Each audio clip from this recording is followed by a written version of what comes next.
Saya Siti Nurhadijah, NIM 193020216012. Kami dari kelompok 5. Baik, untuk saudara Patber bisa memperkenalkan dirinya. Perkenalkan, nama saya Patber Hasyar Pranata, NIM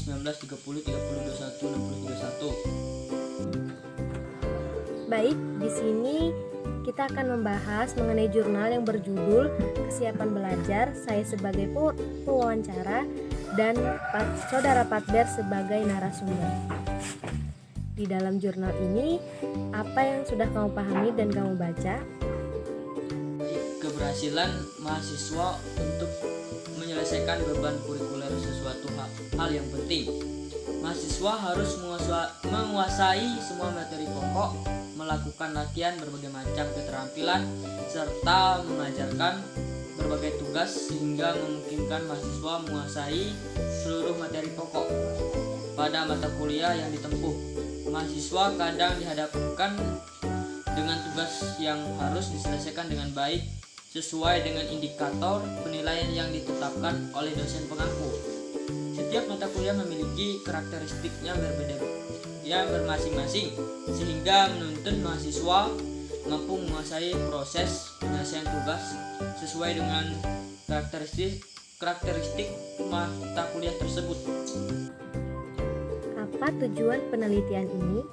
Ini bertujuan untuk mengetahui hubungan kesiapan belajar dengan kreativitas, pengembangan media layanan, bimbingan dan konseling. Baik, subjek penelitian adalah mahasiswa program studi bimbingan dan konseling IKIP PGRI Madiun semester 5 tahun akademik 2014-2015 yang sedang menempuh mata kuliah PPL BK Mikro.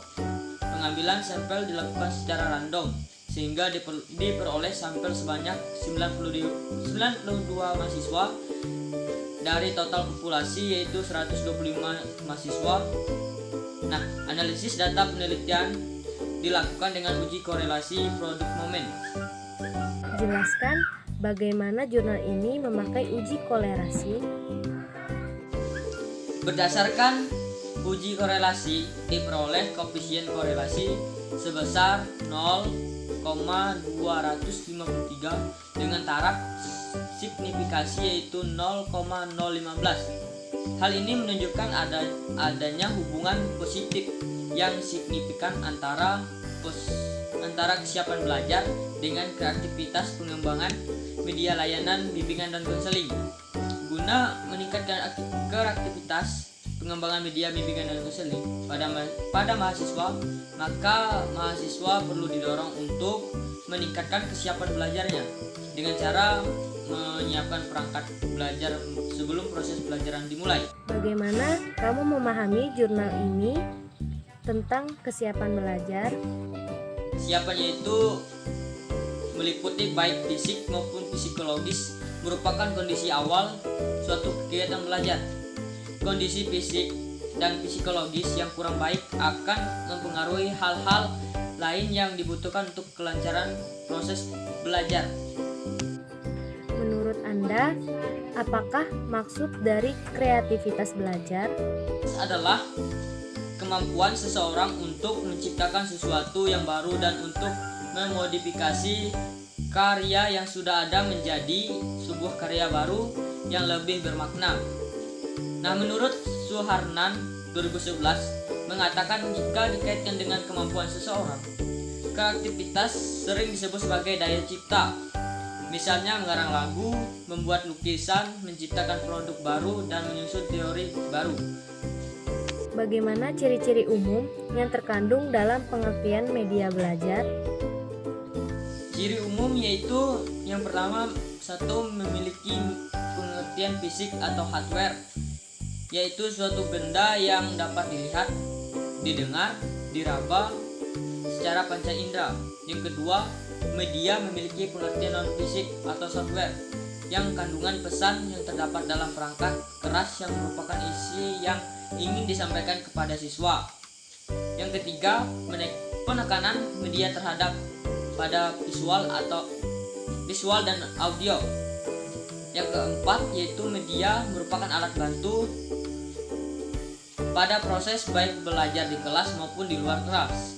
Yang kelima, digunakan dalam rangka komunikasi interaksi, pembimbingan, dan siswa dalam proses layanan.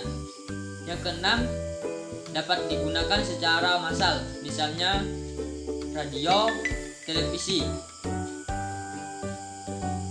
Kelompok besar dan kelompok kecil, misalnya film, slide, video, atau perorangan. Misalnya komputer, modul, radio, tape, dan video recorder. Bagaimana cara Anda melakukan keaktifan terhadap peserta didik dalam belajar?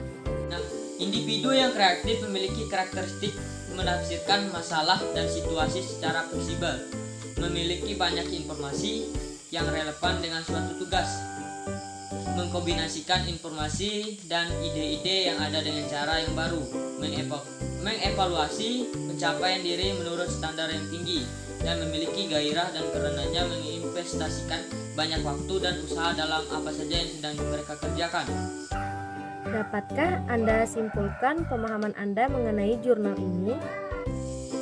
Nah, pemahaman saya tentang penelitian ini menggunakan pendekatan kuantitatif non-eksperimental, karena penelitian ini memperoleh gambaran variabel penelitian tentang kreativitas pengembangan media bimbingan dan konseling. Ditinjau dari kesiapan belajar yang mengacu pada data-data yang telah dikumpulkan dan pengujiannya dengan metode statistik tanpa memberikan perlakuan. Penelitian ini ditunjukkan untuk mengetahui hubungan satu variabel dengan variabel yang lain. Hubungan antara satu variabel dengan beberapa variabel lainnya dinyatakan dengan besarnya koefisien korelasi dan keberhasilan atau signifikasi secara sistematik. Apa yang melakukan analisis di dalam jurnal ini?